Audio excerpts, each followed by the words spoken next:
He positioned himself a spot that he thought would give him a head start. Tense muscles readied themselves to uncoil, necks craned, eyes crinkled, fights broke out. And when the last kite was cut, all hell broke loose. Uncoil means untwist and unwind. Craned it's a raised upwards, means to stretch one's neck forward on object of attention. Here he is, narrator is talking about the servant Hassan. Actually, he was also a friend of him. He was talking about Hassan. So Hassan now positioned himself at such a place, at such a spot that he thought he would give a head start. He would be the first kite runner who catch the kite. His muscles were ready to uncoil. He was his muscles were ready. His muscles were to attempted to catch the kite. His neck and all necks were craned. All necks were upwards towards the two kites which were flying in the sky. Eyes were fixed at those two flyings which were trying to cut each other. And when the last kite was cut, now the race began. The race started to catch the kite. Now, further he says, over the years I had seen a lot of guys run kites, but Hassan was by far the greatest kite runner I'd ever seen. It was downright eerie the way he always got to the spot the kite would land before the kite did, as if he had some sort of inner compass. Now now Amir, means narrator, recalls. What he recalls? He recalls that he had seen many kite runners over the years. He had seen greatest kite runner, but no one was great, no one was a great kite runner as Hassan was. He was one of the greatest kite runner he had ever seen in his life. He says that he praised here about the skill of Hassan, and he says Hassan had something like sixth sense. He assumed whatever he assumed correctly. He assumed where the cut kite will land, and he reached there before landing the kite. So it seemed, he says, means the narrator says, that he had something like extraordinary talent, and he did it very well. He recognized it very well.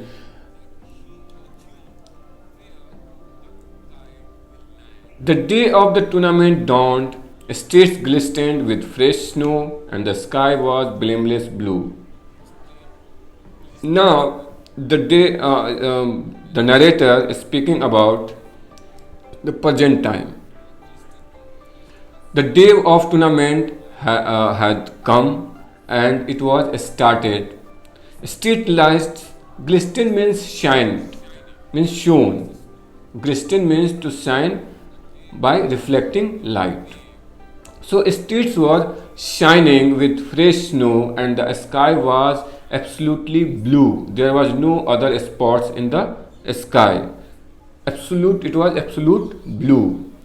Snow blanketed every rooftop and weighed on the branches of the stunted mulberry trees that lined our streets. Stunted means stunt. Stunt means kept from growing. Mulberry trees, it's a type of trees that has small purple berries which you can eat. Now narrates here a story that every rooftop and the branches of mulberry trees were covered with snow, and it seemed like there is a blanket of snow everywhere. Means everywhere were covered with snow. It means it was a snowy morning. I heard Baba mutter a prayer under his breath. He always said a prayer when I left the house. When the narrator heard the voice of the prayer of his Baba, which was going on under his breath. Means there was no sound. Actually, he just observed, and his father always did a prayer whenever the narrator left the house. I have never seen so many people on our street. Kids were flinging snowballs, squabbling, chasing one another, giggling. Narrator had never seen so many people in a large number he had never seen on the street. Kids were flinging snowballs. Flinging means throwing. So kids were throwing a snowball on each other bodies.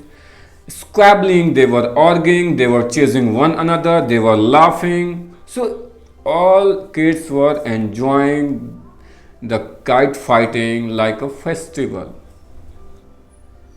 The fighters were huddling with their pool holders and making last minute preparation. Kite fighters were kite fighters were making their last minute preparation, and there was a pool holder in his hand, so they were ready to start the fighting. From adjacent streets I could hear laughter and chatter. So from nearby streets, narrator could hear laughter and chatter of people.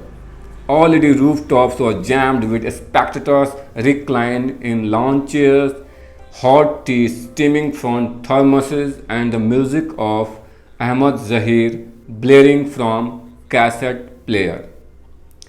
Here, reclining means adjacent means nearby. I have told you already. Reclining means leaning back with the upper part of the body. It means resting. It is like resting. And in a lawn chair, there were so many types of chair. So they were sitting in a lawn chair. Hot tea is steaming from the thermos. You know thermos. It's a flask. And the music of Ahmad Zahir blaring. Blaring means making loud and unpleasant sound. Cassette player, you can see it in the image. It is not in use today, but a few years back it was in use. It was in fashion. Now the narrator said that already all roofs were crowded with spectators, and spectators were resting in lawn chairs, and they were watching, they were ready to watch the game, the fight, with hot tea, and music was playing, music was going on, and it was creating some unwanted and unpleasant sound.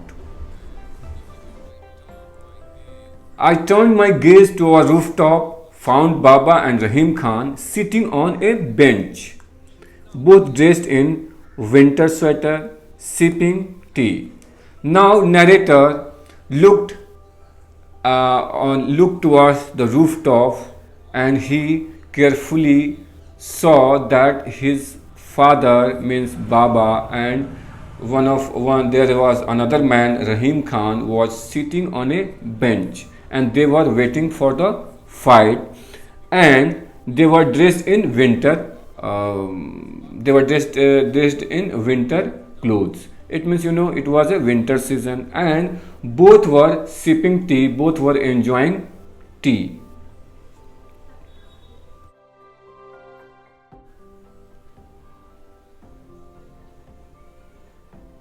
We should get started, Hassan said. He wore black rubber snow boots and a bright green chapan. Chapan is a kind of coat worn over clothes, usually in winter season. So this was the winter season. The tournament was going on in winter season. Hassan now said that they should start the game now. Means they should start flying kites. Hassan was dressed with black rubber snow boots and a bright green coat over the thick sweater and a faded corduroy pants. Corduroy means a thick soft cotton. Usually, even today, we wear such kind of corduroy pants. So he had worn corduroy pant, thick sweater, and over the thick sweater he had the coat on and he had on black rubber snow boots. Sunlight washed over his face, and in it I saw how well the pink scar above his lip had held.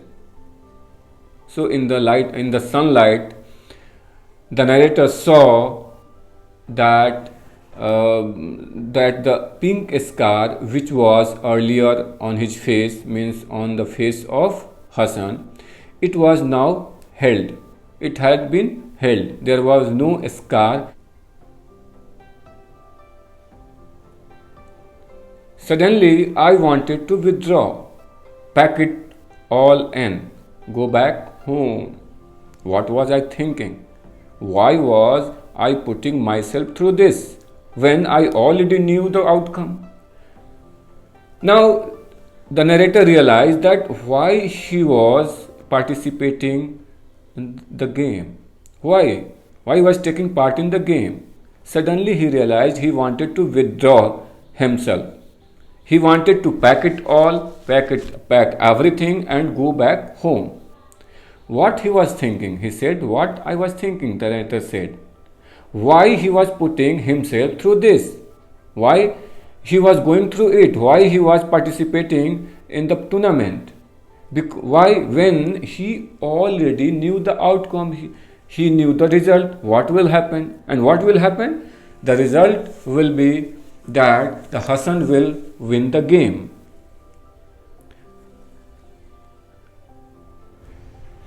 Baba was on the roof watching me. His father was watching him from the roof because he was on the roof.